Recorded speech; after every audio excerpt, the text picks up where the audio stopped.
Let's go. Okay. Mystery school. Yeah, dude. What's mystery school? So, I mean, if I told you everything, it wouldn't be a mystery, but I'll tell you what I can tell you. All right. So it's an 8,500-year-old Hermetic lineage based on the teachings of Hermes Trismegistus. And then I don't know if the right word is updated, but given more credence to by King Solomon about 3,000 years ago. And it's really interesting because the whole story goes that King Solomon, about 3,000 years ago, wanted to up-level the consciousness of planet Earth. He was like hell-bent on it. It was his mission. And so he called for all the high priests, priestesses, shamans, all the medicine workers from around the world to come together at his church. And they spent like 25 or 30 years there developing this universal system. And the Freemasons, supposedly, are who built his church. So I've never been in the Freemasons before, but I'm curious, right? And maybe some of your listeners are Freemasons, if there's correlations there. And so basically it's based off of a Hermetic lineage, and it's really cool. It's all about, for me, kind of how I explain it to people is it's a system, not the only one, there's many out there, but it's a system that can help you remember that you are a God in training. Right. And so like for some people, God might be charged, quantum, universe, whatever you want to call it. Right. We're more powerful than we've been led to believe we are. And so that's basically what it is, a system to allow your consciousness to rise even without plant medicines. And you know me, like I enjoy the plant medicine realm, but at the same time, I don't want to be ever linked to thinking that I need anything to get to that place. They can be there as teachers, as mentors. That's what I interact with medicines as. But I think a lot of people get challenged with thinking that you need psychedelics to access these states. They can be your reminder, right, if you get disoriented, but the mystery school has given me a path to be able to do that in my everyday sober reality, and then be able to go to these plants to continue figuring things out and then integrating them into my day-to-day life. So it's been wild, bro. Well, welcome to this episode of the Captain's Lifestyle Podcast. I'm joined by my man Ryan Sprague here. We'll just leave that as the intro. Typically, I have my podcast producer trim like a clip from the middle of wherever the podcast, have that in the beginning. And we'll just have that as the intro. Hell yeah, dude. It worked out. Then we'll dive right into it. So hell yeah. Before we get into the rest of this conversation, I want to give you guys a word from our sponsors. First up, this episode is brought to you by Lambs. This shirt that I'm wearing right now, I also have their underwear and their beanie because it is made of silver, which is antimicrobial, and it blocks up to 99% of EMFs, which Ryan also knows a little bit about. That necklace helps as well. So I wear this while podcasting a lot of times, and especially while traveling, because in the airports and any crowded place, really, you're being bombarded by harmful EMFs that cause things like headaches, irritation, trouble sleeping, stress, irritability, tinnitus. My tinnitus was actually cured once I started wearing EMF protection. I was flabbergasted. So that's amazing. You can get the hookup on anything from Lambs. Head over to getlambs.com, enter code Captain Morgan. That will save you 10%.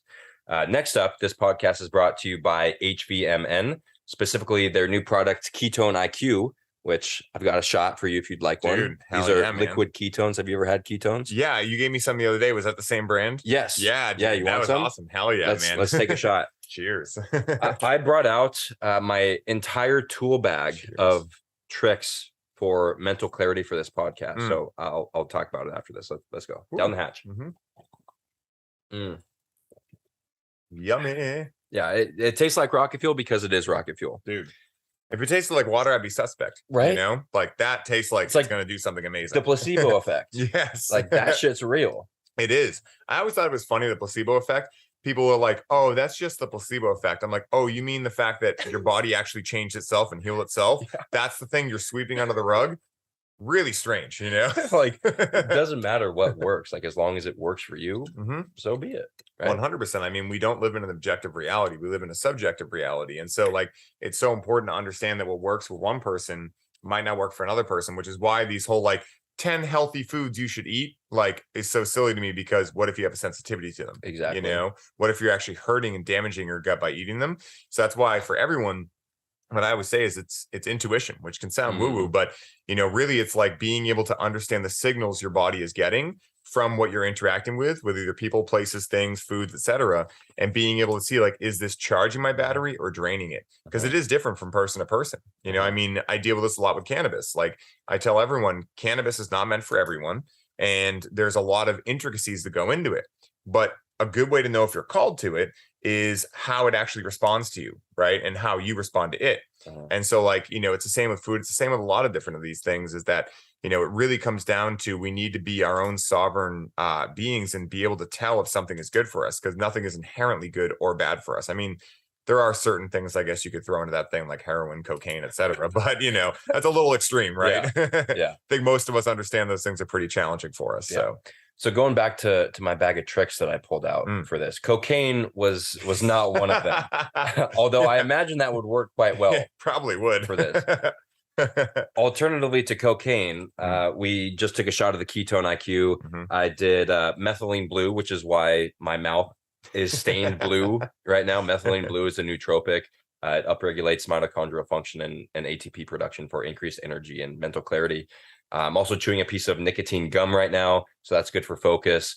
And then I also went out and grounded in the sun, took a little siesta meditation break.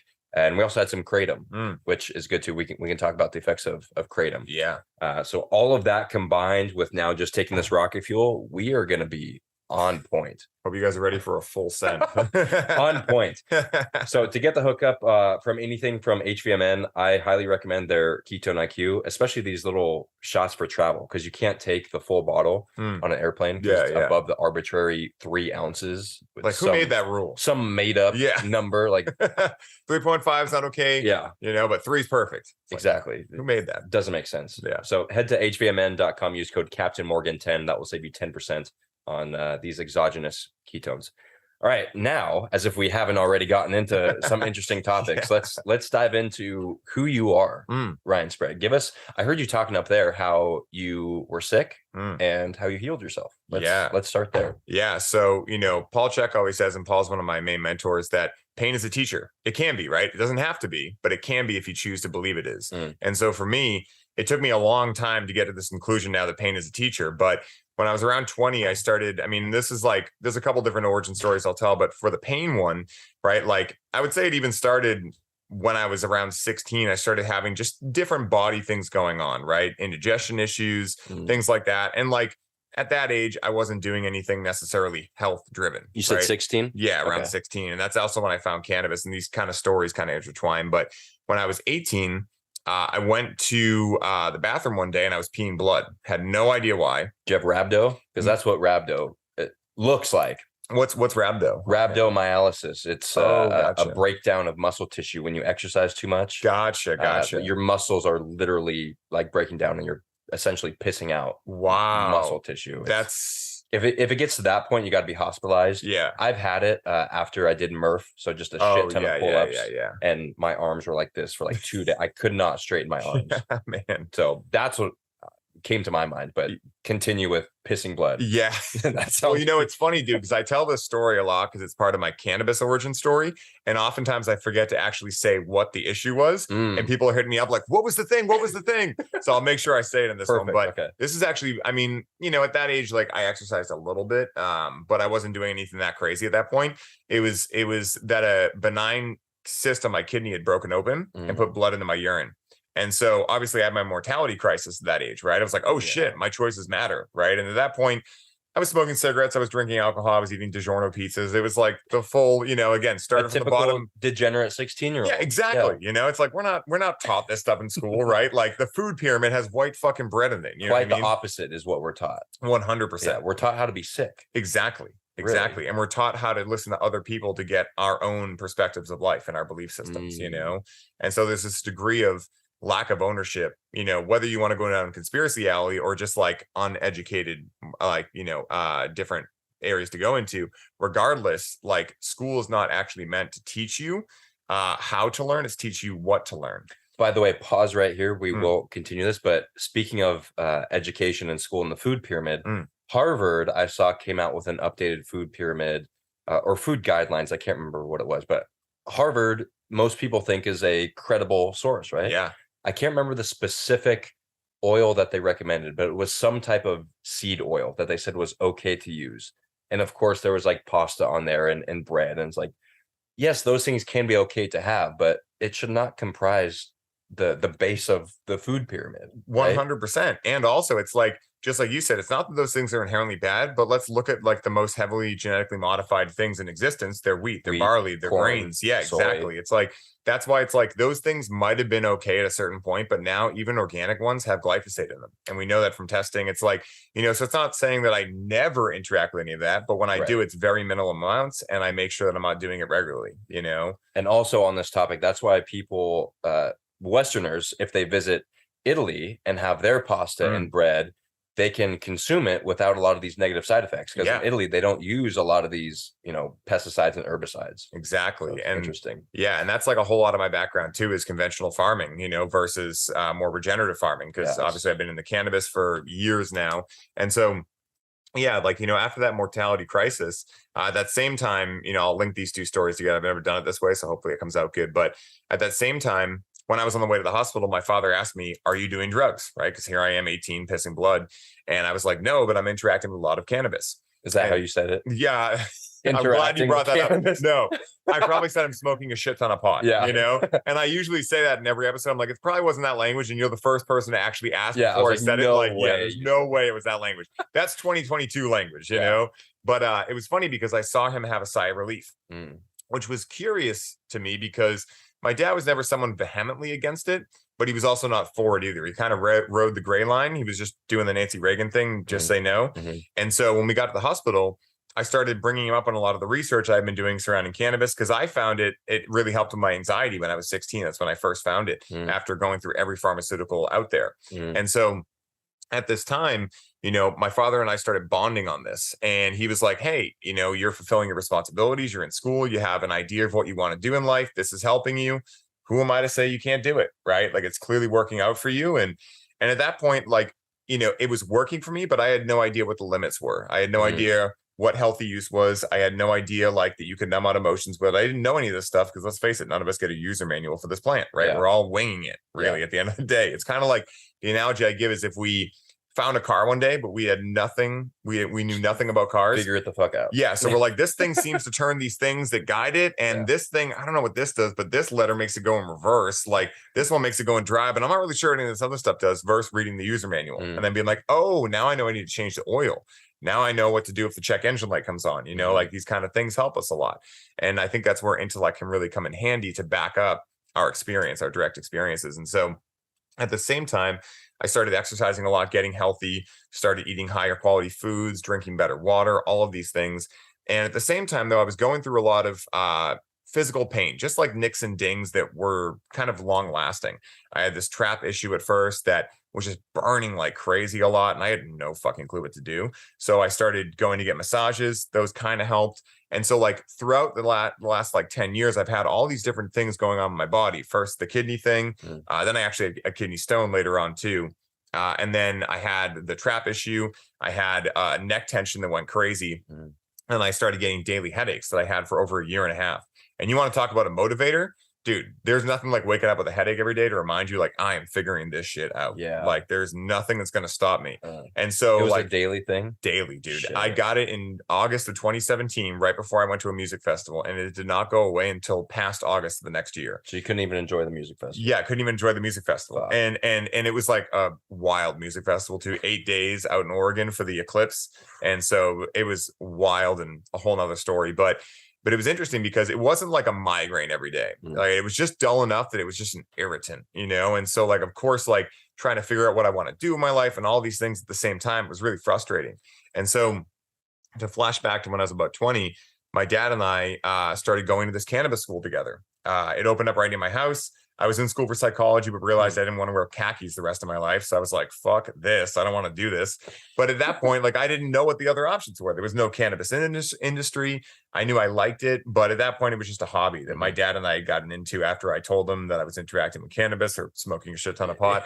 I got him to buy me a grow kit because it was legal. And we started cultivating together. Where'd you live? Boston. Yeah, okay. Boston. Yep. So once medical passed, we were allowed to cultivate if you had a medical card. So I was like, Dad, you know, you needed kind of a fun excuse to like do something different because his business took a big hit after the recession. And so we bought this kit together. First harvest sucked. It was absolutely terrible. And so he realized, okay, this is something that we invested in, that I want you to be able to do well so that, You know, you don't have to buy cannabis from shady street dealers and things like that. So when I told him about this cannabis school, he offered to pay for it for me because I was a broke college student, and he came with me. And so we started diving into the school, and right from the get-go, it was one of the first intuitive polls that told me how I describe it now was that it was a fuck yes. And so I was the first one in, last one out. I ended up interning for them, working for them. And through that time, can we pause right there? Yeah. How did you know it was a fuck yes? Like, Yeah. What is that feeling? Yeah. Thank you for asking that. So as soon as I went up to the tent at the Boston Freedom Rally, which is where I went and found out about the school, I grabbed the pamphlet, and there was something right in my solar plexus and heart that just felt like a fuck yes. Now, what that feels like is a livening of energy to me.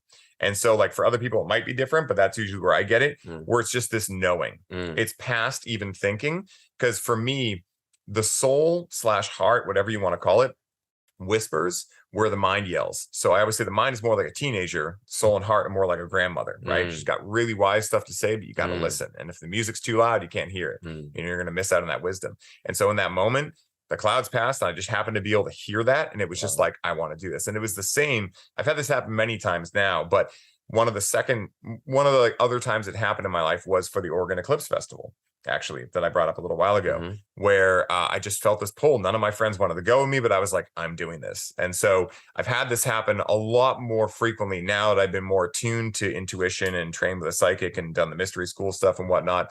But it's really right between my solar plexus and heart. And it just feels like an uptick of energy, where it's this inspiration mixed with motivation, mixed with a knowing. And you could call this claircognizance, where you just get a knowing, where you just feel it. You know, there's no rhyme or reason to it. It doesn't make any logical sense. It doesn't really make financial sense a lot of the time, right? But it's just, I think that's why a lot of people don't listen to that. Exactly. Like they rationalize it with their brain that's yelling at them. Yes. This doesn't make sense. Yes. And it's an easy way for any of your listeners to distinguish if it's the mind or something deeper, is the mind will do exactly what you just said. It will rationalize. And so a good little hack for this that works like 99.999% of the time. I've never had it not work, but I'm careful to say 100% because I don't, only cis deal in absolutes.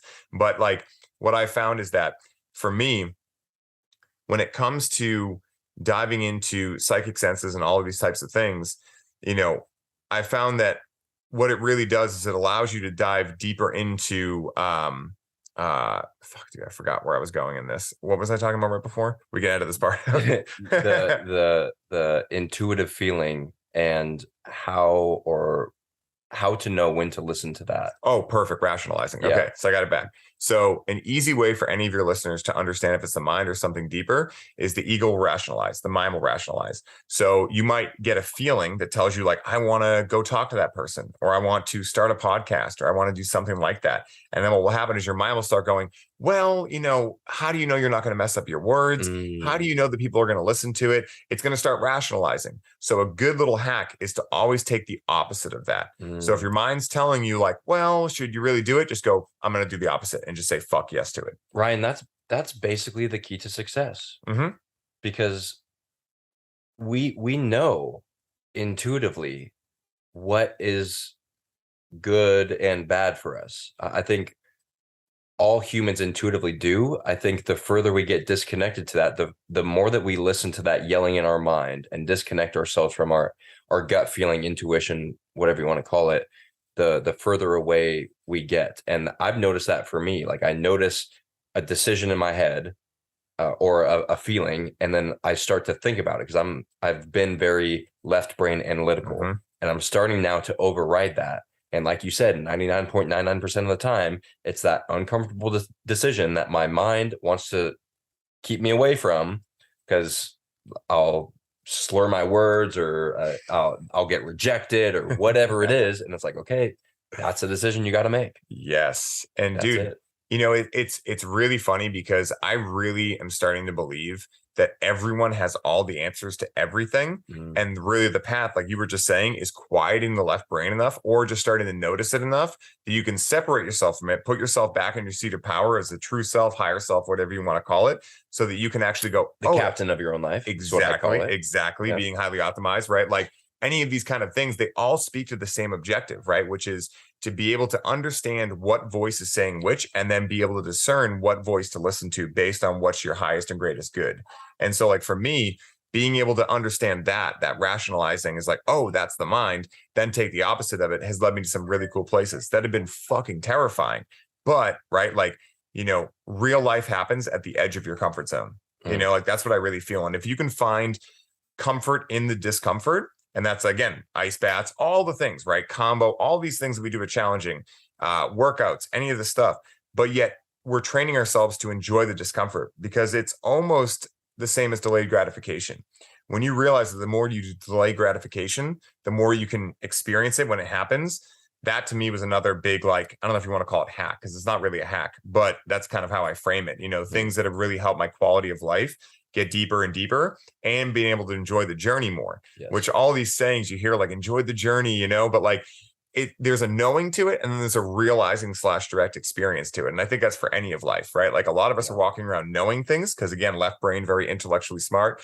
I say all the time that when you think about the left brain versus right brain, it's almost like the dude who skips leg day, right? Where like the left brain for most of us is fucking yoked, all steroided out, and the right brain is like chicken legs, you know? And so it's like, and it's not like anyone woke up and decided to do that. It's just that we don't know what we don't know until we know it. And even when we know it, we don't really know it. And it's like a paradox, dude, you know, that I found. But, you know, it's funny that after I got into the cannabis school and started doing that, at the same time, I'm still going through a lot of different body things, right? I'm still going through like lower back pain, the headaches, the neck tension, all these things. And it wasn't until I really dove into a lot of emotional work after my father passed away, because that's where a lot of this bigger stuff came out, the neck tension, the headaches, etc. When he passed, I was 23, and I actually helped him through the last year of his life with cannabis, with Rick Simpson oil, and shrank a lot of his tumors, but it had already spread way too far by the time we actually started it. And I always want to say this when I get into talking about cannabis and cancer. There are studies on PubMed showing that THC kills cancer cells and CBD inhibits their growth. So I imagine for many of your listeners, they want to fact check that. Totally cool. But there's a lot of evidence out there to support that. There's actually a 750-page book called Liber 420 by Chris Bennett that is basically a whole expose on how Jesus's anointing oil was a primitive form of RSO, that he was using hemp, which was wrongly translated to be calamus, which is like a pretty useless plant, but it's cannabosum in the Bible. They talk about all the time that Jesus was walking around with, and they talk about how he mixed it with grain alcohol, which is exactly how you make RSO. Wow. So it's fucking fascinating. And if anyone wants to dive into that, it's literally a huge book. And Chris is amazing. He's a cannabis historian. And so it's fascinating because when my father got cancer, you know, here, this person was my best friend. I mean, I'm an only child. I do have a stepbrother and stepsister, but I grew up as an only child. And here's this man in my life that has been so supportive and amazing. And he didn't want to be looked at as a sick guy. I didn't want to look at him like that. But how do you kind of like pass that transition point, you know? And so for me, it was challenging because, you know, as I started to see him break down and I started to see pain start happening, I kept telling him, like, listen, we should really get you onto cannabis and start, like, you know, giving you RSO, because he didn't want to take chemo or radiation because he had already seen what it did to his brother. And so, you know, he wanted to go out with a head of hair, because he had a great head of hair, even at 65, and his dignity. And so I had a choice. It was like, do I love my father for the person he has been my entire life, that drinks Coca-Cola, eats shitty food, but he's my dad and I love him? Or do I try to change him into the person that I think he should be so that I can selfishly have him around longer, right? But maybe not actually be adding to his quality of life as a result. So I chose the first one, which neither choice was going to be easy, but I knew one would give me closure, which was like, let him go out the way he wants to go out. And so after he passed away, you know, and I got that extra time with him, which he only had 2 months to live when they found the cancer, you know, and I don't know, I can't say 100% that it was cannabis that gave him the extra 10 months. But I mean, again, it was a very interesting correlation with scans to prove that his cancer was slowing down. It was still metastasizing and whatnot, but it was slowing down. And so through that time, I got to connect with him in ways that I had never got to connect with him before. I got to hear stories about his childhood. I got to have closure with him. He got to have closure with his grandchildren, his other children, my mother, and his own mortality. And it was in that moment that I really noticed the power cannabis had. And I started diving in deeper with it. And at that point, I started having these experiences where I just started getting intuitive pulls that, like, you know, maybe going to the massage and chiropractor and acupuncture and all these things, maybe that's only half the actual battle here. Like, maybe there's stuff going on inside of me that's leading to this, right? And of course, like, duh, knowing what I know now, right? But that was like a revolutionary thought at that point. So I started diving into brain integration, emotion code, body code, more acupuncture, Reiki, the mystery school, all that stuff. And that's when a lot of like the headaches went away, the neck tension started clearing up because I was dealing with the actual turmoil inside of me. And so it's been an interesting journey, being able to interact with medicines and go on the spiritual path and also do the physical side and go from left brain to right brain and back and forth. But it's really led me to where I am today. And that's why I really feel that pain is the ultimate teacher, because even in my father's passing, that pain really put a fire under my ass, and one of my coaches, he made a good point. He was like, hey, your father passed on with certain lessons for you to learn. Don't let them be in vain, right? Like actually take them in and fucking do it. And so I looked at the things my father was unhappy about his life. And I went, okay, I'm not going to repeat that pattern. I'm going to evolve out of that, for our entire lineage, both backwards and forwards. And so it's been a fucking wild journey. It continues to unfold every day, but it's been wild. What I've been debating this on, and I've talked about this on a few different podcasts. You say pain is the greatest motivator, or it can be. Somebody can experience. So let's take two people. Your same situation. Your father got cancer and is passing away.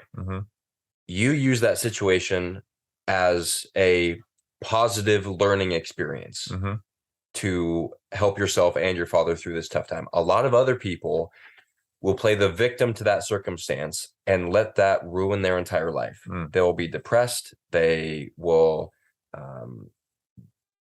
that's probably the main issue there is they'll be depressed and stressed out. So what, if you can pinpoint it, was there, this is an impossible question to answer, I think, but for you, what was it that this pain entered your life? What kept you from falling into the victim mentality of, my father is dying, my life is falling apart, and I can't do anything to stop it, type thing? Like, why would I even continue going right now? I think this is a great question, because I think what it really comes down to, if we go on like a foundational level, it's whether you believe life happens for you or to you. And for me, I had seen examples in my family and in my friends of people that at that point I wouldn't have described it like this, but looking back in hindsight, this is how I describe it. I was looking at people that were looking at life as happening to them. And I had experienced that. I had been there for a while. And I started realizing, like, dude, no one's going to come save the day for me. Like, no one's going to be a bigger cheerleader for me than me. And so it was this huge amount of ownership that was fucking uncomfortable, right, to take on. But I knew that it was the only way that I was going to have a high quality experience of life. And so for me, fun has always been the point. And by fun, I mean like being inspired, being on purpose, right? As a man, like what is more important than having a purpose? Nothing. And exactly nothing. And I think that I really agree with Eckhart Tolle that we have two purposes, right? One is our inner purpose, which is to wake up, which is a cliche term, but it really describes it pretty well. And then our outer purpose is wherever that waking up leads us to, right? So right now it's a podcast, and it might be food after, right? And then we're going to do a bunch of other stuff in our lifetime, but it's whatever our internal purpose is leading us towards. And so for me at that point, when my father passed, I realized, holy shit, life really is short. Not because I know it, because I saw it. My dad had plans still. He had stuff he wanted to do. He wasn't done yet, but yet life didn't wait, And so it was very interesting to go through that and realize, like, dude, I only have so much time here. What am I going to do with it? And like Hunter S. Thompson said, it's not about getting to the end of your life with a pristine body, right? Of like never taking any risks, never going for it. It's the sliding sideways, yelling, what a fucking ride. And I noticed that my father had ways that he could have slid in with a cooler, like kind of perspective on life when he had left. And luckily he was able to get that closure and be able to be okay with passing on. Wow. But I realized, I'm like, holy shit, dude, like I'm not going to be here forever. It was kind of like a secondary mortality crisis that happened. And at that point I realized I am the hero of my life or the victim of my circumstances. And so there was really only one choice for me. And, I think that like the other things that had helped me at that point is that I had gotten really into exercise by that point. And I had gotten really into healthy diet. I didn't have the business or anything else figured out, but I started to realize that if I put work into things, they would pay off. And I'd been a guitarist for years. I had seen that there, but it was only like one thing, and then I had replicated the process enough times by that point to realize, like, this is the same thing, when it comes to business, when it comes to how I look at my father passing, when it comes to how I look at anything, it's simply perspective, right? Going back to how we don't live in an objective reality. Things simply happen and they're neutral, right? Like some people love combo, right? Like they actually enjoy it. right? Like I'm somewhere in the middle. Sometimes I enjoy it, but how much can you really enjoy puking and poisoning yourself, right? But like some people really enjoy that. Some people love pain. Some people love these things, right? And so like for me, it was like, okay, well, that's perfect evidence that nothing is inherently bad or good. Yeah. It's just what I put on it. And when you can crack through that and like crack through the duality of the mind and start having it play your game instead of you playing its game, that's I think when things changed a lot for me. And psychedelics definitely helped me in that respect too. So what is your purpose? For me, Yeah. it's to help alleviate challenges going on in the realm of cannabis. Right now, this is what it is, right? It's to help people transform their relationship to cannabis and help them do it for other people. Because for me, I think the foundational thing is empowering people to be their own guru. And the way in which I'm doing that, the main modality is cannabis right now. But I say often, right, like with the courses and everything I teach, it's not really about cannabis. It's about what comes forth as a result of connecting with cannabis consciously. And so for me right now, it's really helping people transform, period. And the way I'm doing it right now is with cannabis. What led you to create Connect with Cannabis? Was that the first thing? Yeah. Connect with Cannabis? Yep. Okay. You know, it's really funny, man, because I imagine you and a lot of your listeners can resonate with this, that, you know, it was almost like the last thing I was thinking of because I worked in the industry for 5 years. You know, it was my life for, I mean, over 10 years, right? Cannabis, just growing and all these things. I get into the industry, I worked there for 5 years. And then at a certain point, I felt very disconnected to the industry because I started realizing most people here are numbing out. Most people that own these businesses are corporations that don't give a flying fuck about the plant or any of the people that are coming in to purchase products from them. Yep. They're only worried about how much money they can make, yada, yada. And so I decided, I'm like, okay, I want to leave the industry and start my own dispensary. That didn't work out, right? So then through a series of very fortunate events, I met Mark, and Mark got me into Lifted. And I was like, okay, cool. I'll do this as like a fun project for me, but I'm never going to do this like as like a coach or anything like that. Then it became, okay, maybe I'll do this one-on-one, but I'm not going to do a group thing. Then it became, okay, I want to do a group thing too, but I can't do it alone. So then I found Alex Morningstar, hit him up. It was actually January of 2021, I believe. I was at the lake house and I was talking to my buddy Angelo, who was in Alpha Hippie at that point, and they were talking about this triangle, right? Of like the divine at the top, which none of these positions are higher than the other ones. They're just, this is what you call them. So the divine, which is kind of like the person that's out there in the business, creating the brand, going on podcasts, that kind of person.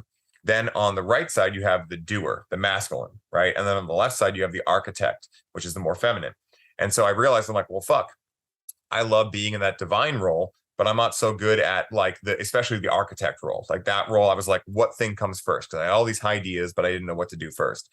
And so from there, I found Alex, and we started experimenting with setting up a group program. And the first one was going to be called Be Your Own Guru. It's going to be a basic self-development program on how to get you to access your own intuition, psychic senses. And so we were building this out, and the whole time it felt like resistance. It just felt like we were working with Marcus Gurzy and a couple other people too that I look up to, and they were helping us through it and just staying quiet because, like, I found out later they were kind of like, when the hell were you going to come to this realization? But so we're building this out.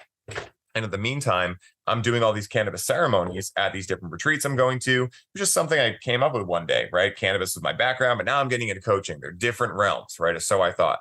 And so I'm doing all these ceremonies. And then I host a men's retreat on Martha's Vineyard of May of 2021 with Alex and a bunch of my friends.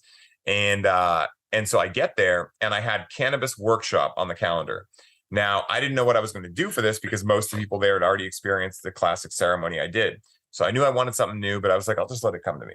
So I'm outside doing a 90-90 stretch with my hips. I remember exactly where I was. And boom, this idea gets downloaded into me, which is the conversation with cannabis, which is the basic idea of it. It's one of the modules we run on the program. It's module 2, where you write a letter to cannabis like a love letter, right? So you're like owning up to anything that you want to take ownership of. You're stating what you love about it, what she does for you, you know, what she brings forth in you, all this stuff. And you're just laying it all out there. And then you're interacting with cannabis and having cannabis speak through you, you being the channel, and write a letter back to the version of yourself that wrote the first letter. So a lot of this will tell you how you're framing your story with cannabis, right? Like, how do you expect cannabis to speak to you? What comes out, right? Like, there's a lot of really interesting stuff that comes out here. So I did that with the guys there, and they all had a crazy breakthrough. And they were like, whoa, are you going to like put this in a program or do something with this? This is really cool. What's next? Like, what do we dive into? So that was my first little insight of like, okay, maybe I'm meant to do this. Then I started connecting a lot with Paul Check.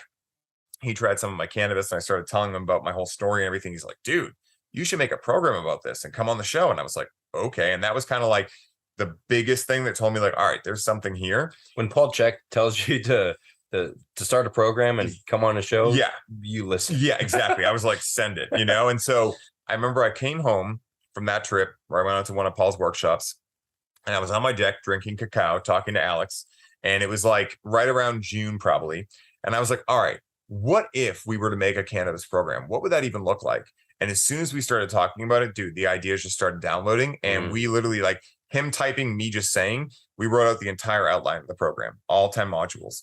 And then it took us about 5 months to build it out, because we have, dude, I went fucking berserker when it came to this program. I put like 700 pages of science material into it. We have the ceremony track too, which is like the actual direct experiences you go through each week. And then we have the integration track too, to keep people integrating so that they don't mistakenly mistake cannabis as the thing, because it's not the thing. It's just the teacher that can help you access your own thing, right?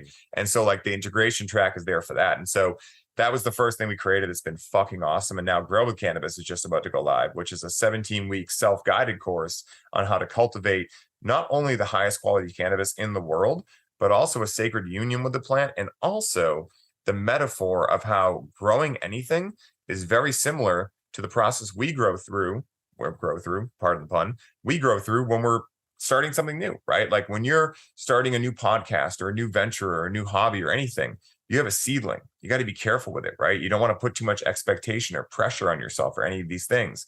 And then at a certain point, your plant's growing, it's a little sturdier. You can move it around a little harder. You know, you can bend it, you can train it, you can do all these things, but it's very similar to that. And so I really took like a Miyagi-Do approach to growing cannabis with Grow with Cannabis. And so it's been really fun, man. And it's just so cool, man. Like I have to wake myself up and pinch myself some days, because I just really cannot believe, negation acknowledged, that this is what I get to do. Yeah. But it was really like, it was all these different signals that were coming in through people I trusted that were like, dude, there's something here.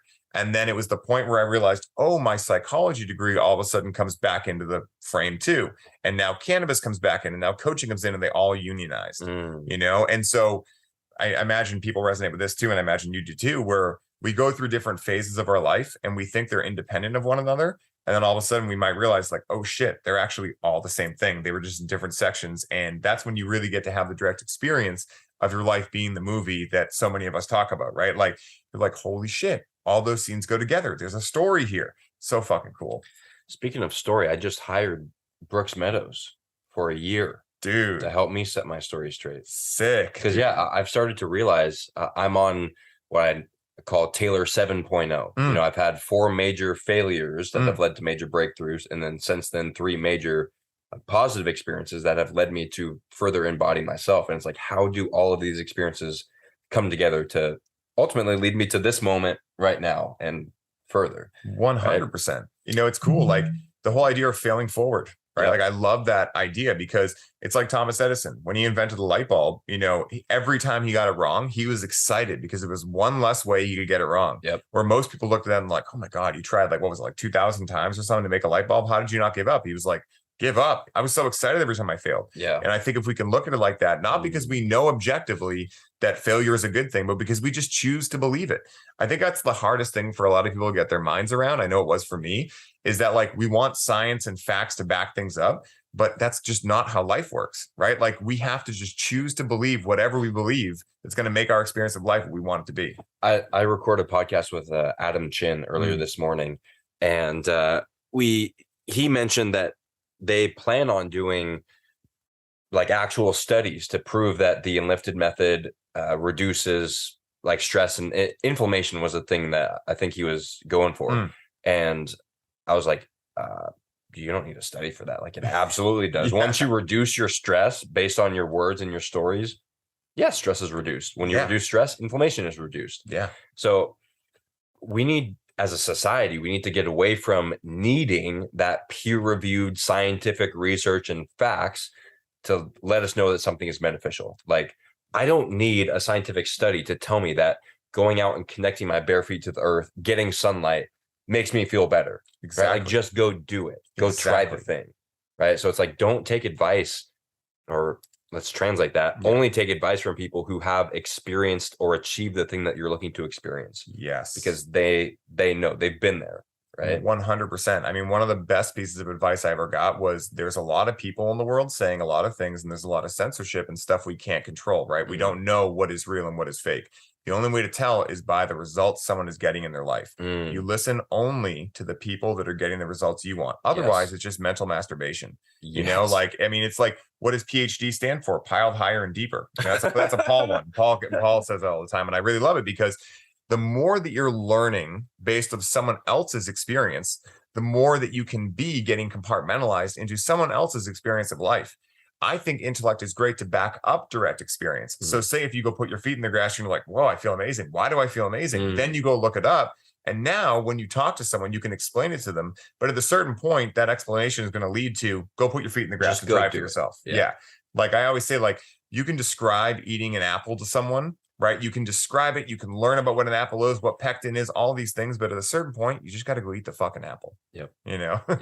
Can't read a book about doing push-ups. Exactly. You got to do the exactly. You just got to go do them, you know? And I think that's one of the biggest thirst traps in today's society is that, yes, we have all the information at our fingertips. Information is not the problem. Exactly. It's too many cars in the traffic jam that is our mind. Again, we're skipping leg day. You know, it's like we're all roided out in our fucking minds, but we have these traffic jams and we think, what's going to help? Let's put more cars into the traffic jam. Let's learn more stuff, right? It's like Albert Einstein said, you can't solve a problem with the same level of thinking that created it. But so many of us, myself included, instinctively do that because it's kind of what we learned from society, from parents. And no one decided to teach us the stuff. It's just they learned it and they learned it and they learned it. And it's just, I really think it's just disorientation at its finest. This is, so I used to have a phrase that I would say anytime you know, somebody talked about like, hey, the study about grounding came out that it reduces inflammation. I was like, yeah, I'm trying to tell people. And one time when I was high, actually, this thought came to me and it's like, maybe that's the problem. Maybe me telling people I'm trying to tell people is the problem. And I thought about it for a while. How could me telling people be the problem? And I thought about it and I was like, nobody wants to be told what to do, right? They want it to feel like it's their own choice, that they're inspired to do it. Okay, so how do I get them to take action? Leading by example. I have to live the captain's lifestyle. I have to live that way. I have to get the results myself and just live my life happy, healthy, productive. And then they'll want to follow along, not because I told them anything, but because they're seeing the results of the lifestyle that I'm living. Yes. Do you know your human design off the top of your head? Not off the top of my head. I have it done. We can talk about it. I'm curious because like what you just described is the same strategy that a projector has, which is waiting for the invitation. So I struggled with this a lot, where when I started learning about health, from a good intention, I wanted to go tell everyone. I wanted to tell all my friends, my mom, my dad. I wanted to tell all of them, like, throw all the stuff out. I wanted to throw it out for them, right? Like, oh, you don't need any of this stuff. And what do? They were like, fuck you, right? Because no one, like, including me, I don't want to be told what the fuck to do. You know, I think it's a rebellious nature to all of us in some way, shape, or form. And so for me, what I realized was that if I have conversations with people that are interested and then other people hear, they'll naturally come in if they're really ready to hear what I'm saying. And not everyone is going to resonate with the same things, right? Like me and you could say a very similar thing, but in different language. And someone might love the way you said it and hate the way I said it. And that's totally fine. Because I remember the time that I realized that how fucking stupid people pleasing was, because I was stuck there for a long time. Because my story about it was that the golden rule, I wanted to treat other people the way I wanted to be treated. And so as a result, I wanted to try to make everyone feel happy. But the only person that missed out on happiness as a result was me. Because I was telling a lie.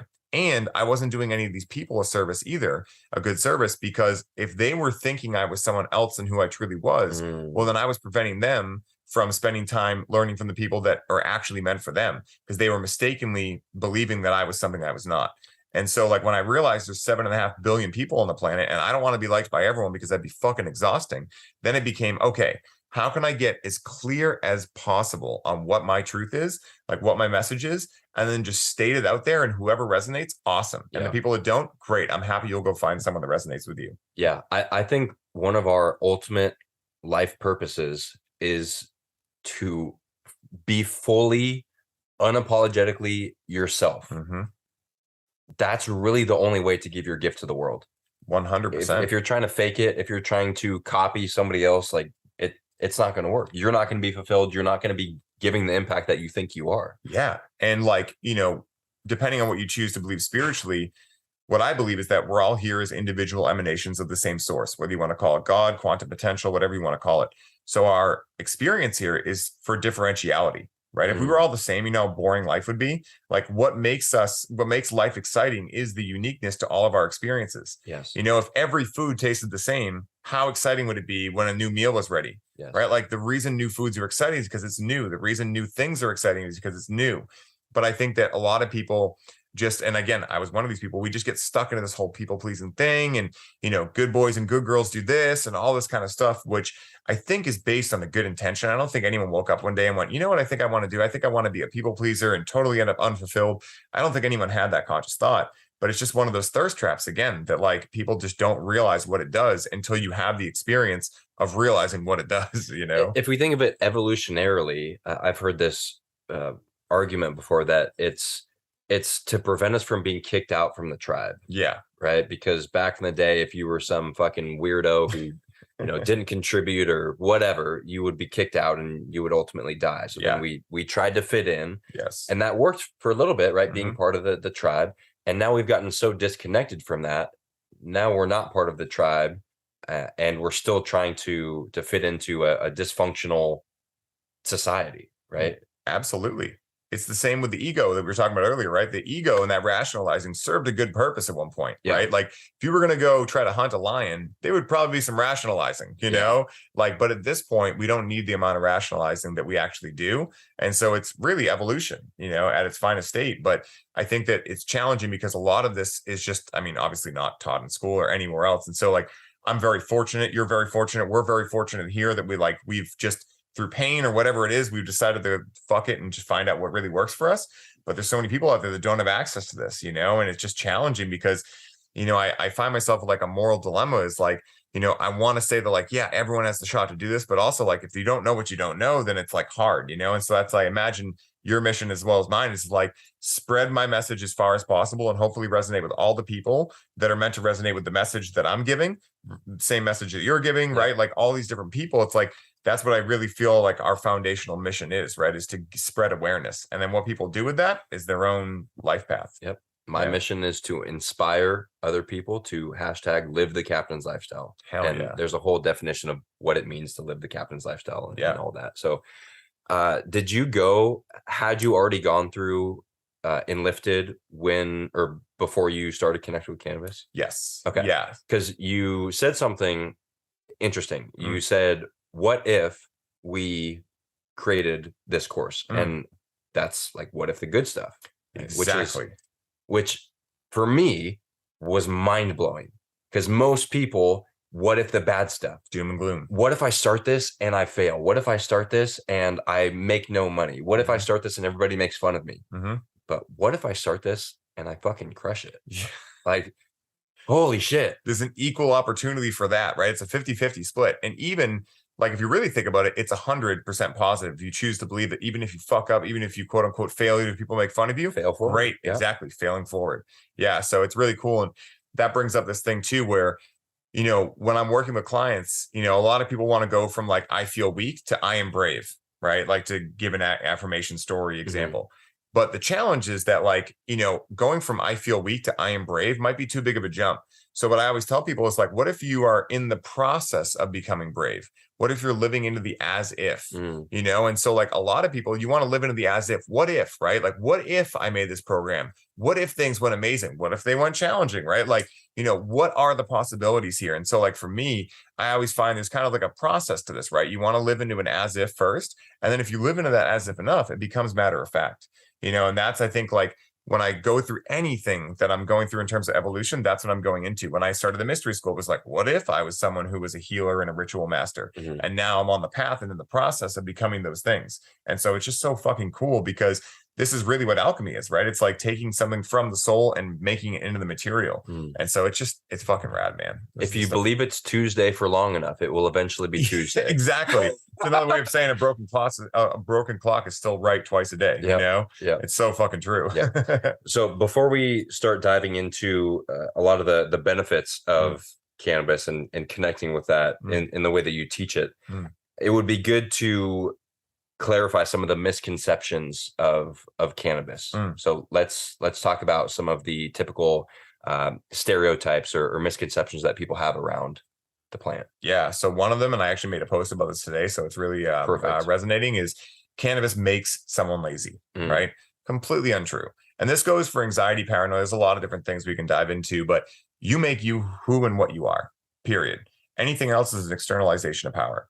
So what happens is lazy people interact with cannabis, and then that becomes their permission slip to continue being lazy and putting it onto the cannabis plant. Well, if it wasn't that I was addicted to cannabis, I wouldn't be lazy. Bullshit. You're not addicted to cannabis. You're addicted to running away from whatever is leading you to cannabis. That's what it is. Like there's trauma, shadow, limiting beliefs, stories, etc., and that equals discomfort. So whenever you're living in discomfort, you're going to seek feelings of comfort. That's why if cannabis was objectively addictive, then every single person that ever interacted with it would have become addicted. And having worked with over 5,000 medical patients and over 1,000 people in my practice, I can say that's simply not the case. So it begs the question, what is being left out here? And so again, like society has this way of making the result of something the actual problem. Very similar thing is we have an epidemic of loneliness. No, we have an epidemic of a lack of ability to connect. Right? Loneliness is the result of that. And so again, addiction is a result of something going on inside that someone is looking to escape from. And so that goes into a couple of the misconceptions right there, starting with laziness, going into addiction, and then to dive into anxiety and paranoia. This is a little bit more multifaceted, but a lot of people go, cannabis makes me anxious or cannabis makes me paranoid. And what I say there is that there's a couple different things that could be happening. Number one, cannabis, like other plant medicines, works as a mirror. So it will take your default mode network and your ego and rescind them into your heart, right? And so, or rescind you from them into your heart. And so what happens when that happens is that all of a sudden you don't have these protection mechanisms preventing you from feeling what's in you already. And so that could be anxiety, it could be paranoia, it could be euphoria, it could be excitement, it could be any of these things. So that's the first way that cannabis can help you present whatever anxiety or paranoia is already inside of you. The second way, and this is a little more qualitative in nature and isn't talked about nearly enough yet, because qualitative science is really just coming out. But what I would say with this is that the grower of the cannabis really matters. And I can tell you, working in the industry, that most of these growers are not fit to be growers. Most people don't think of like being spiritually evolved and plant medicine cultivation.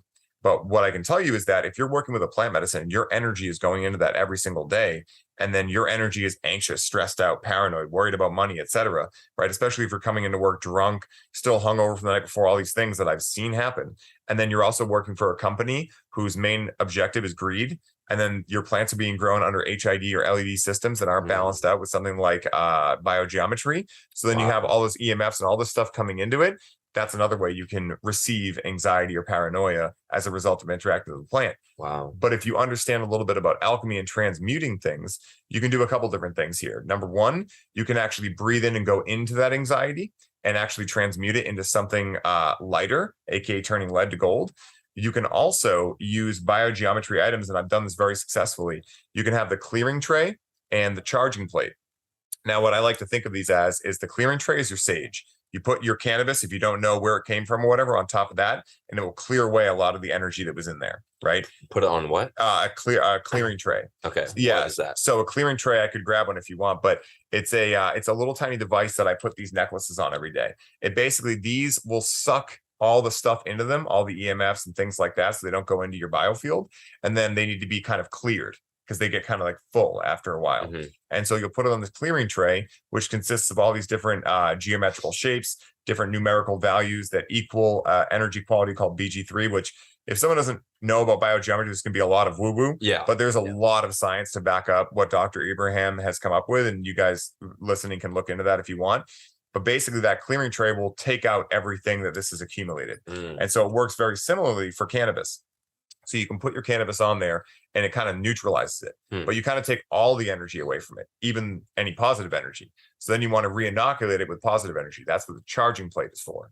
So the charging plate has a certain shape on there that emits BG3, which is a centering, harmonizing energy quality found at every power spot in the world. So when Dr. Ibrahim is doing research on the Great Pyramids, on Göbekli Tepe, on Stonehenge, on any of these monuments, they were testing positive for this thing he calls BG3. Who knows what it was called in the past? But it's essentially a certain energetic frequency that's emitted on certain ley line intersections. And so he's essentially found a way with certain shapes to make any spot in your house, on your body, etc., a power spot. And so you can use cannabis for this. I cultivate my plants with biogeometry in my rooms. And so the way that I always look at this is it's kind of like what biogeometry does and all these things is it takes away a lot of the static interference, you know, and that could be described as EMFs, emotional states, just emotions overall, things like that. But if someone listening is like, well, dude, it's black market where I live. I don't know who's growing it. What can I do? Right. I don't want to stop interacting with the plant, but what do I do? So you can buy those two things and at least start there. You sell those? I don't sell them. Biogeometry sells them though. I'm in the process of getting an affiliate code hooked up because I remember when it just got downloaded to me, I'm like, holy shit, it's sage and Palo Santo. I forgot to say the charging plate I think about is Palo Santo. So for anyone who's done any shamanic work or anything, sage will clear all the energy out of the room. So it's kind of a blank slate. And then Palo Santo reinvigorates it with positive energy. So that's how I look at the clearing tray and the charging plate, you know? And so, yeah, it's really cool. Interesting. So I didn't fully know that about the sage and the Palo Santo. I guess intuitively did that because I have sage and Palo Santo, and I would do that in my room. The sage would come first, and then the Palo Santo. Interesting, you say that. It's so fucking cool, man. You so know? You mentioned like how you grow it and how you cultivate the plant. Obviously, plays a huge role into it. I think people are starting to understand this when it comes to food quality. Like you are what you ate, right? Like grass-fed meat. If you're eating conventionally raised beef that came from a stressed out cow who was fed genetically modified corn, soy, grain, who was in this essentially tortured environment, you know, a cage, living in their own shit, you're then going to consume that stress and anxiety and inflammation from the cow. Right. So that's one of the reasons why grass-fed and regeneratively raised beef is so important. Same thing with cannabis, you're saying. Exactly. And that's the interesting thing is that when I mention this, some people get it right away. They draw the correlation. Oh, if it works this way with animals, why wouldn't it work with plants? They're both sentient beings. But a lot of people just have this challenge with going, no, I understand why that matters when it comes to animals and meat, but I can't understand when it comes to plants. And I won't even get into the whole vegetarian vegan thing where, like, you know, you are still killing plants that are sentient beings, right? So that's another whole rabbit hole. But, you know, it is the exact same way for cannabis. And this isn't something that I randomly came up with or discovered. This is how shamanic cultures and indigenous cultures have spoken about cultivating plant medicine. That's why they have one person, a shaman in the village, who does all of this work, because that person's job is to stay in that high vibrational state to transmute any negative or more challenging or heavy states of emotion. Like, that's their job. They're not going to have to go build a house one day. They're not going to have to go like help out with, you know, blacksmithing. Like, that's their thing. They stay in the jungle, usually isolated, and that's their whole thing. And so, like, with us wanting to cultivate cannabis, right? Like, we're not going to be necessarily a shaman that's living separate and isolated from the rest of the community. So what can we do to kind of have our cake and eat it too, and the cake be gluten-free? What we can do is we can wear biogeometry, we can eat clean foods, we can, you know, deal with our emotions and handle them working with a coach, mentor, journaling, doing breath work, meditating, whatever it is. We can do as much as we can to live the captain's lifestyle, to be highly optimized, right?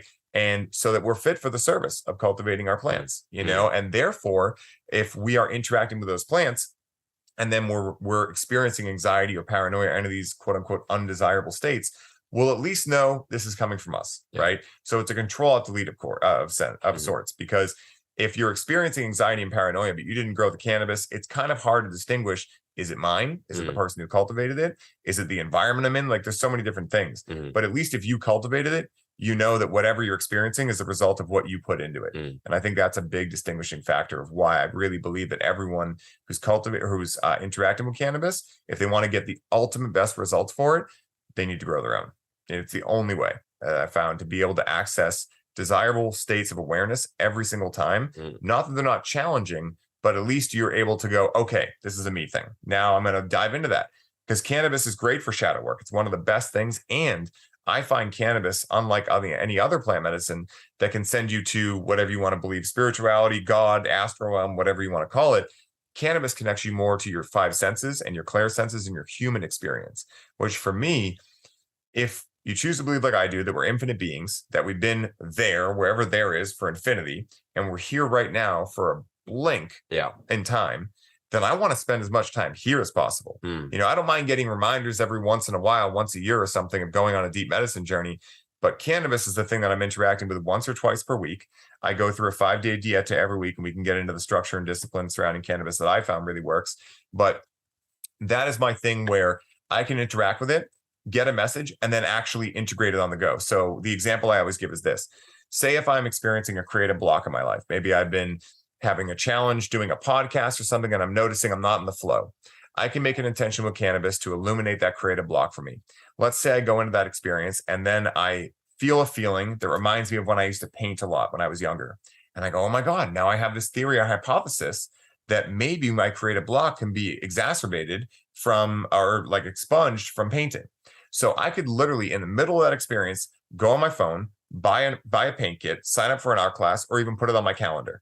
And now I've integrated on the go. Whereas if you're in a 5-gram mushroom experience, or deep in an LSD ceremony, or ayahuasca, or any of these things, it's not that it's not possible, but it's challenging, right? Like, let's be honest. Like in a 5-gram mushroom experience, right? Like finding your phone is going to be challenging. Then if you open it, you see the phone and you're like, notifications. Yeah, exactly. Like, yikes, you know? And so like with cannabis, it's very applicable to the human experience, right? Like, you know, if a lack of connection is the biggest challenge I believe happening in society right now, like I was talking about earlier with the loneliness versus connection thing, then what I found, you know, both going through my own experience with anxiety, then with my father passing away, and also just with the amount of people I've worked with now, I've realized that cannabis is the thing you can interact with to do laundry, to cook food, to do everything that you would normally do in your day-to-day life, but with a different perspective on it. Because what I realized was that I was folding laundry one time and I caught myself just like being like, oh, I'm folding laundry. This sucks. Right. But I was like, well, to the degree that I dissociate from this experience of folding laundry, I'm dissociating from my ability to connect to my life.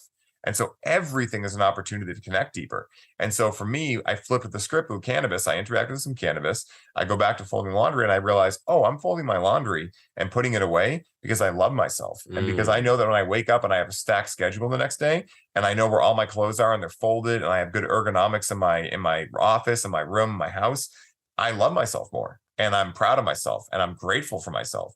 And so like cannabis has helped me flip the script on so many of these quote unquote mundane activities that have now allowed me to connect deeper to my life overall.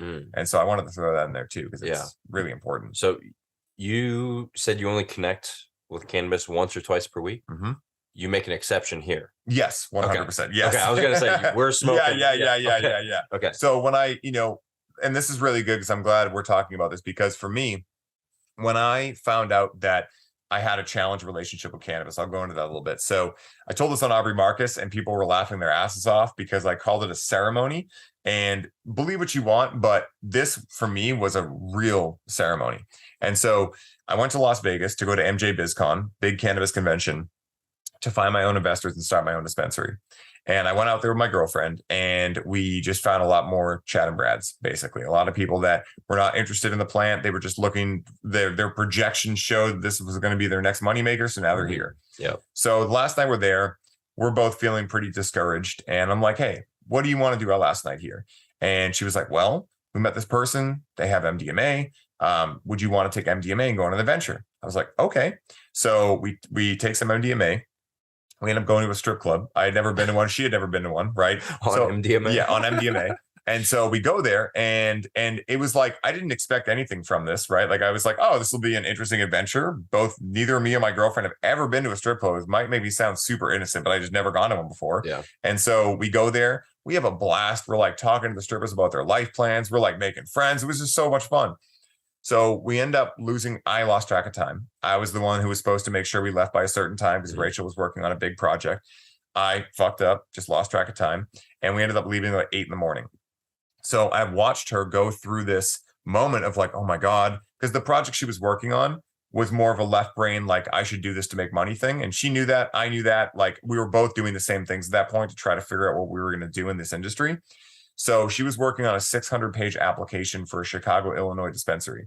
You want to talk office supplies, dude? Writing out a 600-page application for a fucking dispensary, hashtag boring, right? So she's like trying to figure out how she's going to do this with like 3 hours of sleep now. And so in that moment, how I would describe it now is I empathized with her and I felt her low. And I realized in that moment, holy shit, I have not been feeling anything really since my father passed away. It just clicked in a moment, right? And then I asked myself why. And the first answer that came to me was cannabis. And so for about a month, I went home and I stopped smoking cannabis right away. Now I was a daily user for over 10 years. Now I wasn't smoking all day. I was never a wake and baker. It was just one bowl at night to help me calm down. That was it. And so the first month that I took the break, it was like, yeah, it was cannabis. And then I realized in one moment that it wasn't cannabis. It was my own patterns with it and how I was using it. Because I realized the plant never put a gun to my head and told me to connect with it. I was the one doing it. And so if I wanted to fix this, I had to look at what was really going on inside of me that was leading me to numb out and dissociate from my feelings with cannabis. And so I decided to take that type of story on. Yeah. And when I did, I started getting a whole lot of downloads, which was like, yeah, right now, take the fucking break, right? You need to figure your shit out before you go back to this great power, because with great power comes great responsibility. And so I dove into that. And after about 3 months, I realized, okay, I'm ready to step back into the waters and see if I can manage this. And so at that point, I decided and made myself structure around it and discipline, where I was like, the weeks are the period, because now I have my own business. I mean, this all happened over like 3 months. As soon as I stopped interacting with cannabis daily, I quit my job. I started the podcast. I started and lifted, like all this stuff happened. But again, it wasn't that I was interacting with cannabis that it was doing that. It was that I was dissociating from the feeling of uncomfortability and the lack of alignment I had in my life. Because when I got home at night, I would interact with a feminine medicine that would provide feelings of comfort, and then I wouldn't be motivated to make a change. So it was this cyclical cycle I was in that I realized after a while, and was just like, this is fucking stupid. I'm doing this to myself. Yeah. And so when I came back to cannabis, I said, okay, the weekdays are when I'm most stressed out, most prone to stress. So I'm going to leave that period completely sober. And then whatever triggers come up for me, whatever like challenges or weaknesses in my armor I find, I'm going to write them all down. And then instead of dissociating and numbing out with cannabis, I'm going to tune in with it. I'm going to make my intentions fucking scary sometimes to go directly into what I got challenged with that week. And so that's what I started doing. And that was about 4 years ago now.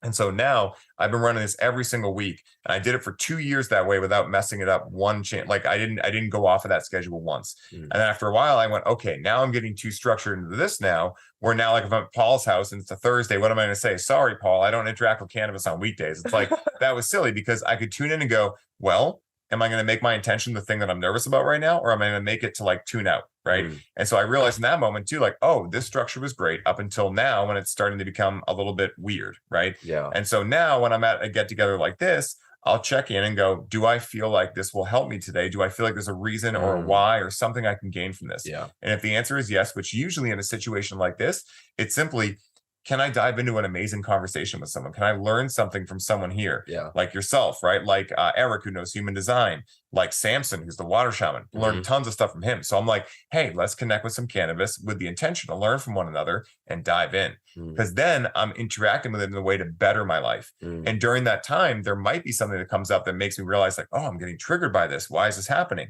And then I realize normally it's something like, oh, I'm wanting to do something that this person's doing, but I'm telling myself a story of why I can't. And so I'm spotting it, and therefore I have it in me because that's how I spot it. But I'm telling myself a story that I couldn't be that. It's happened a lot with DJing, right? Like there's some amazing music producers here, and I'm a musician, and I've been wanting to get into DJing. So whenever I see someone DJing, there's that like FOMO feeling of like, fuck, right? Like, look at what they're doing. Yeah. And so I told Kyle Graham, like, hold me accountable, dude. I'm getting into DJing now. This is the last time I'm going to get into a situation where I feel this like resistance to like want to learn from someone, because I'm like, oh my God, like I wish I could be a DJ and like do this cool music stuff and do breathwork things and whatnot. It's like, screw that. I'm going to get into it and do it because I know I can. Yeah. And so like that's how I run the structure now. But I think for most people who are listening, if you want to know like kind of my baseline that I give people, because people ask like, oh, should I take 5 days off? Should I do this? I'm like, listen, at the end of the day, everyone's path is going to be different, but I do have some things that are as close to objectivity as possible, which is one of the things Paul says, whatever you can't take 3 days off of owns you. Yes. And so if you can't take a minimum of 3 days off from cannabis, it's time to reevaluate and reimagine your relationship with the plant, because in all reality, it's probably codependency, not power couple dynamic.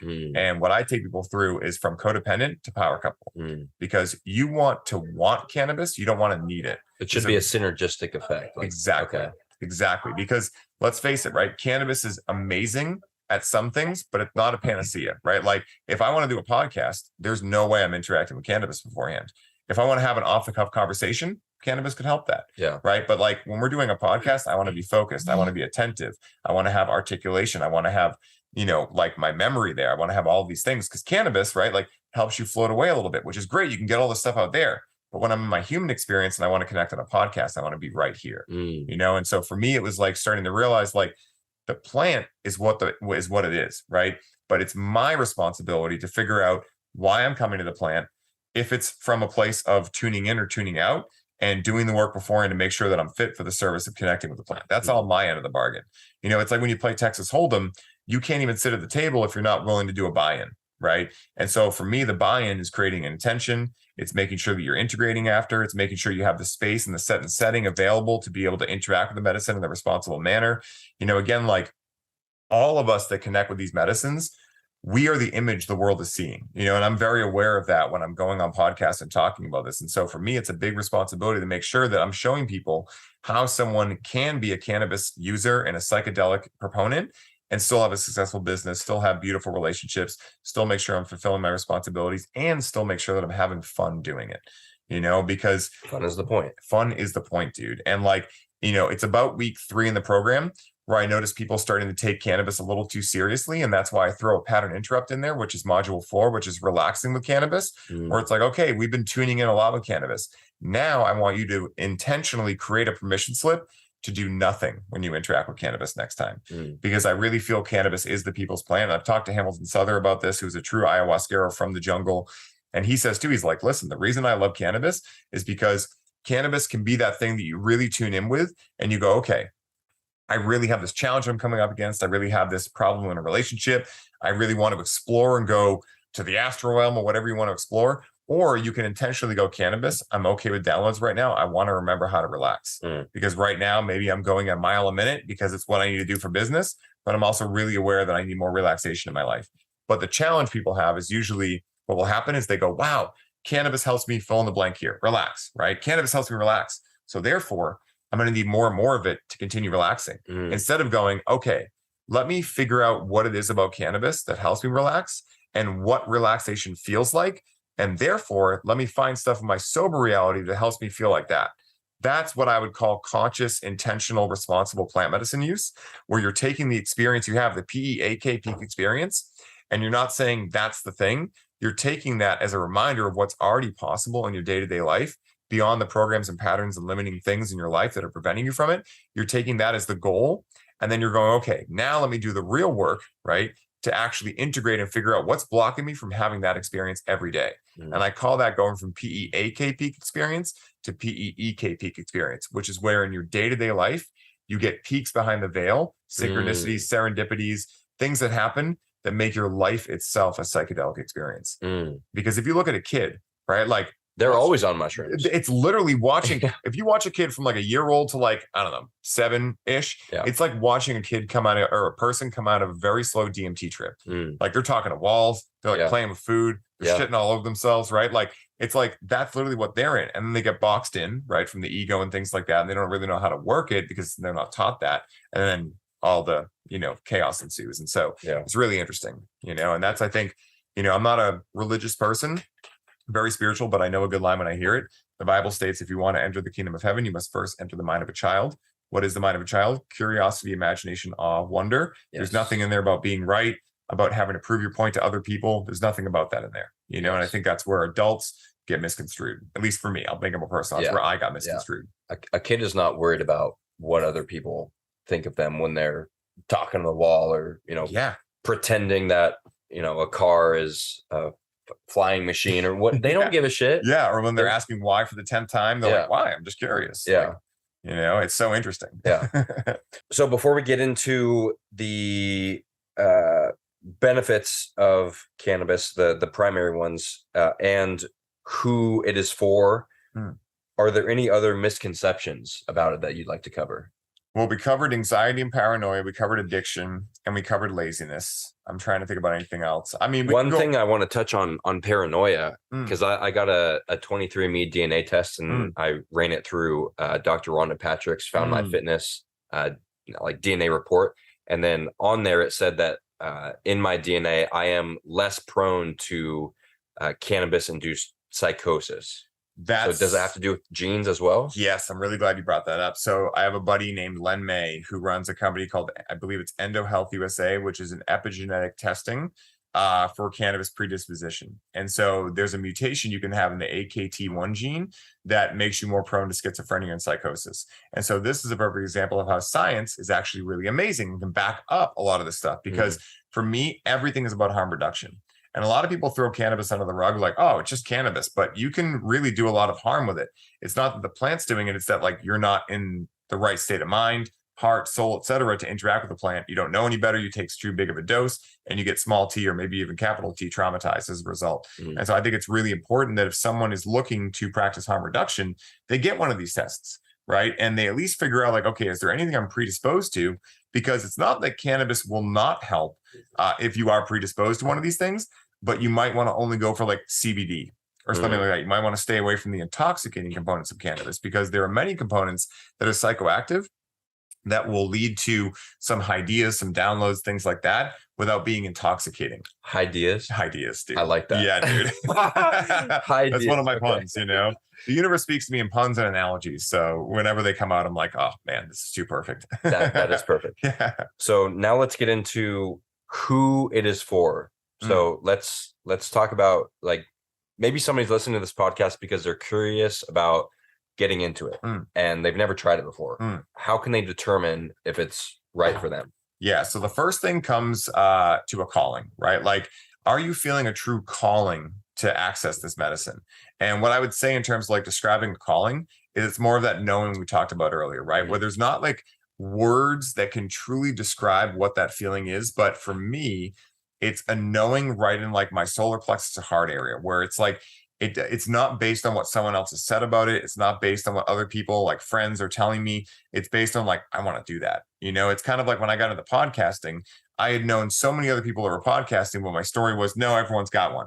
And then as soon as I quit cannabis for a little while and stopped having those feelings of comfort, all of a sudden it was just burning out of me. I was like, I need to do this, right? Like DJing still, like, I need to do this. There's just a knowing there. So the first thing I would say is make sure that you're not getting called to the medicine based off of what someone else told you about it, because they could have great intentions, right? Like we were talking about earlier, they could be the person that me or you was, where it worked really well for them and they want to see their friends be amazing and live amazing lives. And so they're like, this will really work for you. That's okay if someone says that, but take a second to discern for yourself if it's really meant for you. So the first foundational step is, is it a calling or just like a curiosity, or is it something you're being told from someone else that you're then just taking on as like, okay, well, if it worked for Taylor, it's going to work for me, right? When in reality, that might not be the case. And a lot of the times it isn't. So then it's the foundation. Second thing is, I really believe, now I did not have this when I first started interacting with cannabis, but if I could go back and start it all over again, which everything happened the way it did, so I'm fine with that, but I would really invite people to have some sort of spiritual practice before they get into this medicine. And by spiritual practice, it doesn't have to be woo-woo, right? You don't have to go in and talk to the stars or anything. You can if you want. Like those things are great, right? But I know a lot of people are still in that left brain state, right? So it could simply be, are you actually journaling about like what you're getting from these experiences, or better yet, or even setting an intention, right? Like I think like the number one thing I would do is the 3-step process we have. And I have a lead magnet I'll throw into the show notes for you guys called the Conscious Cannabis Guide that dives super deep into this. But, you know, really like the foreground for this is education. And so the first step is taking your power back, right? So setting an intention and creating a ceremonial setting from which your intention can play out within, right? So what it's saying is basically giving the plant a direction to work within, because it doesn't know why you're there, right? That's your end of the bargain. And so making sure you have an intention and a place you can play out in your ceremony. Then from there, you unlock creative potential by actually going through the experience and not white knuckling it, right? So actually surrendering into it, breathing into it, right? And actually having the experience. And then coming out, all of that is null and void if you don't actually integrate. And so what I would say for people is it a calling, right? And if it is a calling, okay, cool. Go into it with like your why. Why am I connecting with this, right? Then when you connect with it, okay, I'm going to have the space to actually like lay down, sit down, and actually allow the plant to communicate to me, right? Because if you're at a concert or something, it doesn't mean you can't do it at the concert. But if you're like deepening and really wanted to dive into it as a teacher of medicine, you got to have the space to actually listen. Because again, it whispers. It's not yelling like the mind does. And so once you've done that, then integrating. And so foundation, intention, and ceremony, surrender, and integration. That's what I really feel like. If someone can master those things, or even just get started with it, mastering is a silly term. It's like perfection, right? But if someone can be open to taking those things on, they're going to be able to have a skill set that allows them to connect with cannabis, come out of it knowing that that experience happened for them, and having a place to contextualize the experience as it relates to their intention. And then they'll know from that how they want to integrate it. You know, and by integrating, it could be as simple as like journaling about it. It could be as simple as taking out your calendar and putting the thing on your calendar that came through in your ceremony, right? So like these things can be super simple. They don't have to be turning into an infinite star seed in the nebula galaxy. It doesn't have to be any of that, right? It can simply be very grounded things. But I think in terms of that, if someone is able to do those things, I believe cannabis could be for that person, because it's really hard to say objectively who cannabis is for and who it's not for. But I would say if someone is fit in terms of like having their 4 doctors in alignment, if you will, or their 6 foundation principles, if you're going through check system, or like being able to at least have enough awareness to know if something is wanting them to numb out with cannabis, or some part of them is looking to numb out with it, versus if it's a calling to tune deeper into their experience. I think that's who cannabis is for. And that's why I say that having some type of ritual practice or routine practice is really beneficial, because again, I know that cannabis can be a slippery slope, because being a human is a slippery slope. And so it's very easy to go, wow, this thing makes me feel good. Well, I can do it the next day too. And you know what? I've already done it too. So I'll do it the whole week and I'll see what happens. And the next week I'll start new. You know what? I said I was going to take a break this week, but now, you know what? I'd like to do it for a month and see what happens. This can happen really easily. And so it takes structure, it takes discipline. And if someone is already used to doing that by, creating routines and structures in their life, they can just apply that same type of thing to cannabis and make sure that they're not going to do any harm with it. They're going to do good with it. So yeah, that's what I would say. Discipline equals freedom. Exactly, dude. 100%. I remember when I realized that, like for a long time, I had this aversion to structure and discipline. And it wasn't that I was already doing it with exercise and whatnot, but I wasn't framing it like that. But when I realized that when you're running a business, when you're doing a lot of shit, and you're going out there and you're a high achiever and a go-getter, your structure is what allows for freedom. Yes. Because now you get to wake up, look at your calendar, and not have to think about what you're doing. You just go through it. And then your free time can really be free time, because you're hitting all the points. I didn't understand that when I first got into entrepreneurship for myself. I was like, now I can do whatever I want, whenever I want. And so I did. And there was no structure. And then, of course, my business was not successful. And now I'm starting to get more into that structure. And it's like, okay, motherfucker, you got to do this now if you want this result. Right? It's like the comfort. Like, you have to first experience the discomfort of the ice bath, surrender to that feeling, or to whatever feeling you're experiencing, to truly experience the comfort that it is that you're looking for. If you are constantly seeking comfort without going through any type of challenge through discipline, then you're not actually enjoying the comfort. You're just numbing the pain. And you're stealing the pleasure and comfort that you could have in the future. You're having that now. Exactly. Like, if we want to go to the gym and build muscle, we don't go 2 push-ups and then we leave, right? We got to stress ourselves out. We get to that point. You don't want to go so far over, right? But you want to ride the edge of your comfort zone. You want to push yourself a little outside of it every time. Right. While having the awareness of what that line is, so you don't go too heavy over it, because it's a marathon, not a sprint. But that same analogy can be applied to any aspect of life. And again, to go all the way back to what we started this with, the pain teacher, right, came forth with the lack of structure, because then I was like getting on crazy amounts of calls, doing like 6 podcasts a week, all this stuff, because I had this idea in my head, like I have to get all this done now, because I wasn't practicing like what are the essentials I need to get done each day, because I didn't have a structure to back it up. So I didn't know what the essentials were. I didn't know any of this stuff. And eventually I was like, I'm fucking burning out and I'm not able to show up on these calls and support people. And that's what makes me the most fulfilled. And so it was that pain that allowed me to actually grow into like, okay, now I want to get away from this pain and go towards pleasure. What can help me do that? Structure. And luckily my business partner is a fucking gangster when it comes to structure, because he's like so in that world and I'm so in the flow world, and we help each other out so much with that. And it's a great balance. You want to be right in the middle. The middle way is the way. What about the different ways to connect with cannabis? Like, what's the difference from smoking to vaping to bong rips to whatever. There's so many different ways. Talk to us about that. So the main two different ways that I'll talk about are inhalation methods versus edible methods. Okay. So with inhalation methods, you have either combusting, smoking, or vaping. And some of your listeners might have seen the Andrew Huberman episode recently where he pretty much... Great episode. Yeah, great episode. And he was talking a lot about vaping, but he wasn't distinguishing whether or not they were cartridge vaporizers, which are terrible, or flower vaporizers like the Volcano. Okay. And so that was the only gripe I had with that episode, because the Volcano, for instance, is a registered medical device for cancer patients, lung cancer patients in Germany. That's what it was built for. Wow. And so Paul's really big on this too. Where Paul, obviously, he's the godfather of holistic health, but he interacts with quite a few things through the Volcano. And so when you're doing that, you're not actually combusting and getting a lot of the carcinogens from the smoke. Now, if you want to really be in like the great zone, you want to be about 375 Fahrenheit on the Volcano, because any more than that, you will start to not combust, but you'll start to get some extra things in there. They're not necessarily carcinogens, but the greatest temperature is around 375 Fahrenheit. You can also, the great thing about the Volcano is there's actually a temperature chart where different cannabinoids and terpenes burn off at different temperatures. Wow. So if you want like a very specific type of high, what you can do then is you can actually set it to a certain temperature to get more of those related terpenes or cannabinoids that are going to lead to that experience. So it's like, it's fucking really cool, right? Okay. But those are the two differences between smoking and vaping. Now, what Andrew did talk about really well is the cartridges. You want to stay far fucking away from these e-cigarette cartridges, because a lot of the times it's not even the substance in them. Because like if you go to a dispensary, you're going to find like some pretty clean oils or like, waxes or any of these kind of things, concentrates to go in there. But what we were finding, there was a big vaporizer crisis back in 2018 where a lot of people were dying from black market cartridges.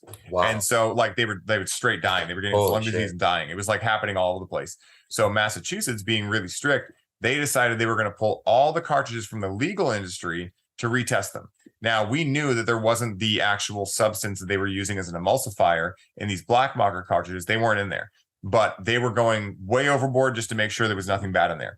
So they opened up the testing to not just molds, mildews, pesticides, things like that, which weren't in there in the legal industry because they all get tested, but they opened it up to heavy metals. What they found was that a lot of these cartridges were leaking lead and all these other metals into the actual fucking substance in there, right? Into the concentrate. So that's why I say you just want to stay far fucking away from them, because a lot of them are made in China. You don't know what the fuck is going in there. Yeah. And so that's where he was 100% correct. Like those are dangerous. Okay. Even smoking can be dangerous, right? Yeah. You're putting carcinogens into your lungs, butane and all these different hydrocarbons that you're using, propane, whatever you're lighting your bowls with. And so that can be a challenging thing too. Also, I believe it's the epigeal cells. Those can get affected too, which he talked about in length in there. Which are lung cells. Yeah, lung cells, exactly. And so that's the kind of basis of inhalation methods. I always vaporize. You've been seeing me hit tobacco in like different bags here.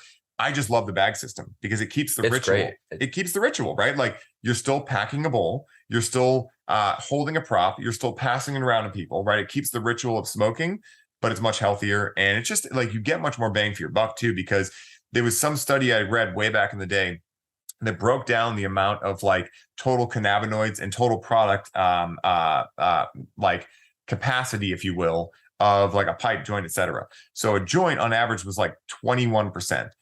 In terms of like how much you're getting versus how much you're wasting. A Volcano was like 94%. Wow. So you're getting much more bang for your buck. You're getting much more of the terpenes too, because they're burned off when you combust cannabis, where like those are the steering wheel in your experience. Cannabinoids are the gas and brake pedal. Yeah, how fast or slow you're going to go, but in what fucking direction, right? So if you have high myrcene, relaxing. If you have high terpinolene, energizing. So that's where like, if you're interacting with a vaporizer like the Volcano, you're able to preserve a lot more of those and get more of a full spectrum experience. And then for an edible method though, here's the thing that people don't understand about edibles a lot, is that when you eat delta-9 THC, it gets converted by the liver into a totally different cannabinoid called 11-hydroxate THC, which is on average 7 to 10 times more intoxicating on the CB1 receptors in your brain and the central nervous system than delta-9 THC. So what would all too often happen to the dispensary, someone comes in, I smoke all day, every day, give me 100 milligram edible. I'm like, it doesn't really translate like that. And anyone who's been interacting with cannabis long enough has an edible story. And so, right, like I have quite a few. And so that's something people want to keep aware of when they're interacting with cannabis in edible form. The first time I had an edible, and this was the first time that I had any weed of any sort, I took too much, of course, and for the rest of the night, I was just in a chair like this, lost in my own world. I couldn't move. I was gone. Yeah, dude, it can be a challenging experience. Yeah. So we covered ways to consume it. Talk about the difference between sativa and indica. Yeah, so this is great because the sativa hybrid indica thing is pretty outdated because everything is a hybrid now. So I only refer to sativa, hybrid, and indica when I'm relating to a plant's growth structure. So if something grows tall and lanky, I'm going to say, oh, it grows like a sativa. If it grows short and stout, I'm going to say, oh, it grows like an indica. If it grows somewhere in between, oh, it grows like a hybrid. But what I always do is I look at the terpenes now, and it's great that we just brought this up beforehand because it's going to be really relatable. Where like if you go to a dispensary or you're growing yourself, right, and you don't know like what terpenes are in there, you're not really sure where you're going to go in your experience, right? And so much better than saying sativa, indica, hybrid is knowing the terpene profiles on it. Because then if you say like, if you see high myrcene and high linalool, you're going to be able to theorize based on those terpenes, it's going to be a relaxing, sedating experience. If you see something like limonene, it might be kind of like euphoria, right? And kind of like stimulated, but not like super stimulated. If you see something like terpinolene, you know, like, okay, I'm going to get some shit done when I interact with that, right? And so like sativa indica hybrid is kind of an outdated thing, except for when I use it to describe a plant's growth structure. But more so I look at the terpenes because everyone's obsessed with cannabinoids, how much THC you got. But again, that's only going to tell you how fast you're going to go. And it's not the only cannabinoid in there. There's like so many. I mean, there's more coming out all the time, but there's at least 66 in there that have been, and I think that was like years ago that I came to that research. So there's probably even more now. And the thing is that there's other cannabinoids such as THCP that are much more intoxicating than delta-9 THC. So someone might see a strain, especially like an equatorial sativa, that has like say 11% delta-9 THC, and they'll completely write it off, never give it a second chance. But it could have THCP in there that actually makes it stronger and more intoxicating than something at 30% delta-9 THC. So I think that like there's so much education needed, and it's one of the big reasons I teach what I teach, because it's like, guys, you could be thirst trapping yourselves going for the wrong strains. And that's how a lot of people get paranoid, right? And they get like these undesirable results because they're upregulating their nervous system with delta-9 THC and these kind of things, because cannabis in smaller doses does produce a sympathetic nervous system response. So you think about the average person, they're drinking coffee every day, they're eating shit food, they're upregulated, they're in traffic, and now they're like, give me a 33% THC, and then they're getting anxiety from cannabis. It's like, no, you just have improper awareness of where your nervous system was already at. Then you're going into that, not having the space available to deal with that anxiety that's already inside of you, and then you're externalizing it onto the plant. And so that's my expose on terpene, sativa, indica hybrid. It's crazy, man. So what I took away from this is we all know nothing about cannabis, and essentially get your course Connect with Cannabis and grow with cannabis if you want to optimize your experience. 100%. And we're doing a package deal on it. You can get both for one price, because what I've really been finding is if you do grow first, it's going to help with Connect with Cannabis. If you do Connect with Cannabis first, it's going to help with grow. Synergistic. So what we do is we do basically a year-long program where it's 3 months to Connect with Cannabis, a 6-month integration program after, once a month calls, and then grow with cannabis right after that. It's a self-guided course. You could do it wherever, but it's a total of 13 months worth of training where when you leave, you're going to have a very good understanding of the science, the ceremony, and the integration, and be able to transform your relationship with cannabis and help others do the same. And what that transforms into is the mystery, right? Like it could transform into so many different things. What I always tell people in the calls is I know what I'm going to teach you guys and what I'm going to give you guys to do. I have no idea what's going to come out, because that is the mystery. It's the same with anything, right? Like in lifted, any of these amazing methods, like who knows what comes out, because it's subjective. Yeah. And so it's really fun, man. I'm having a blast with it. Sweet. Where can we find that? Yeah. So you can find everything on my Instagram at The Real Ryan Sprague. Go to the link tree in my bio. You can sign up for a discovery call there. You can visit the website, which breaks down everything, whether you're a coach who's looking to get into this to be certified, or you're someone who's just looking to go through it on their own.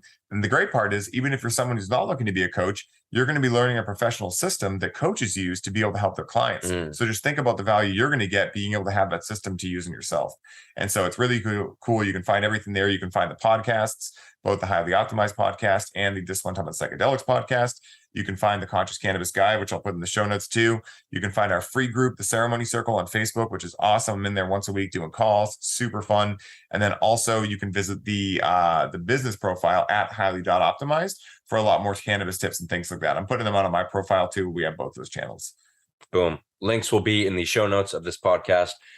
Ryan Sprague, thank you for Dude. this fascinating conversation. You're welcome, bro. Thank you for the opportunity. Just blew my mind. Dude, like hell there's yeah. so much. It's like a deep rabbit hole. Yeah, dude, right? it's Holy crazy. shit. We'll have to do a part 2 and 3 too, because we can go so much deeper into it too. Dude. It's Talk crazy. about CBD, CBN. Like Yeah. there's so many things that we could cover. It's So, wild. Bro. absolutely. So yeah, appreciate you coming on. Hell yeah. And bro. to everybody listening, remember, live the captain's lifestyle. Hell yeah. Peace. Peace.